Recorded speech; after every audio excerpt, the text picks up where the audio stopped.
YCP social మీడియాలో ఒక ఆసక్తికరమైనటువంటి వీడియో ఒకటి హల్చల్ చేస్తుందండి.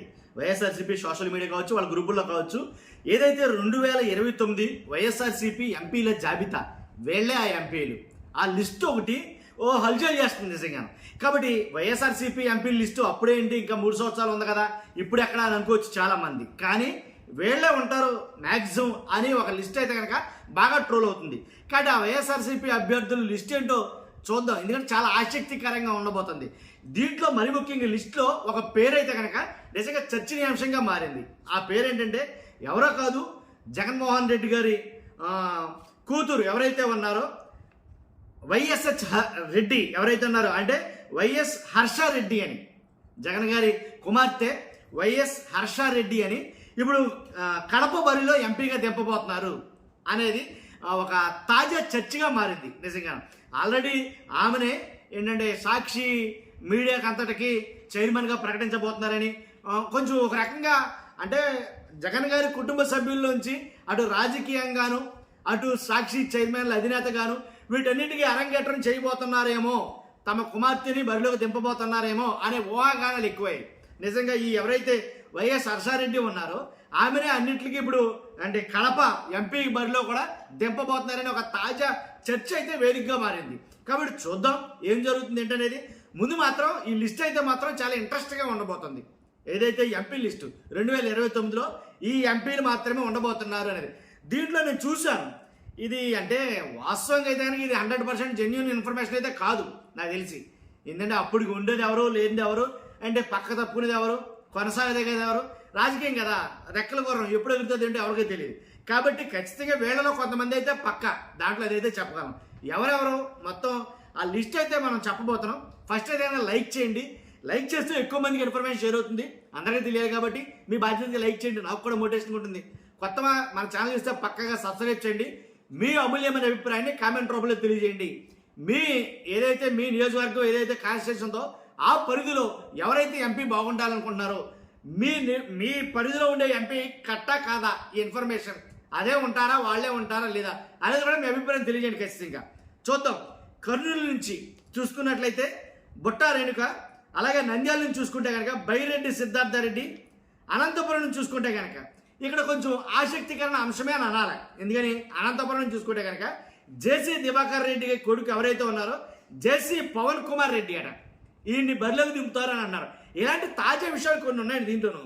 హిందూపూర్ చూసుకుంటే దివ్యారెడ్డి, చిత్తూరు చూసుకుంటే వరప్రసాద్, కడప నుంచి ఆల్రెడీ నేను చెప్పా వైఎస్ హర్షారెడ్డి, వైఎస్ జగన్ గారి కుమార్తె, ఆమెనైతే బరిలో దింపుతారనుకున్నారు. వాస్తవంగానండి నిజంగా దింపినా సరే డ్యామ్ షూర్గా గెలిచే అవకాశాలు ఎక్కువైతే ఉంటాయి నన్ను అడిగితే కనుక. కాబట్టి రాజకీయాలు వాళ్ళకి వెన్నతో పెట్టిన విద్య కాబట్టి అలాంటి వాళ్ళు వచ్చినా రాజకీయాలు సునాయాసంగా సాగించగలరేమో అని నా అభిప్రాయం.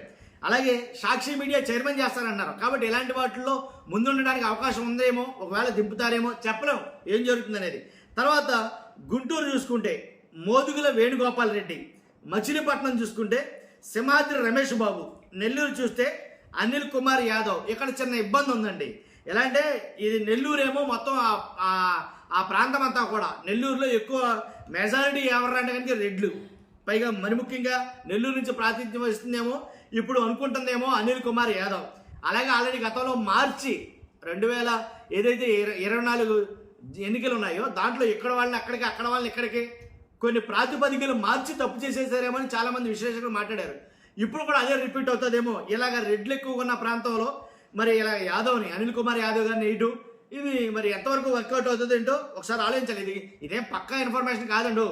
తర్వాత రాజమండ్రి జీవి శ్రీరాజ్, తిరుపతి గురుమూర్తి, వైవి సుబ్బారెడ్డి కొడుకు గారు, ఈయన వైవి విక్రాంత్ రెడ్డి అని ఒంగోలు నుంచి ప్రాతినిధ్యం వహించబోతారు అని అయితే మాట్లాడుకున్నారు. నిజంగా ఇది కొత్త మొఖాలు, ఆల్రెడీ కొత్త మొఖాలు చాలా అయితే ఉన్నాయి దీంట్లో చెప్పిన మటుకి.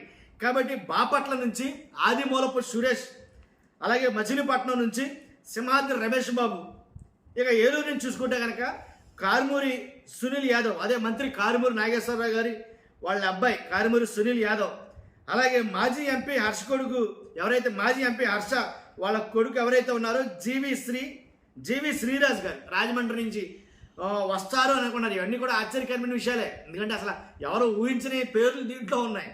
కాబట్టి మరి ఇలాగే ఉండబోతుందా ఏంటని అర్థం కాదు. కానీ కాకినాడ నుంచి చూసుకుంటే కనుక చలమశెట్టి సునీల్, ఈయన ఇండస్ట్రియలిస్ట్. తర్వాత అమలాపురం నుంచి చింత అనురాధ, నరసాపురం నుంచి గూడూరు ఉమాబాల గారు, అలాగే విజయనగరం నుంచి భీమిలి ఇన్ఛార్జ్ ఎవరైతే బొత్స మేనల్లుడు మధ్య శ్రీనివాసరావు గారంట.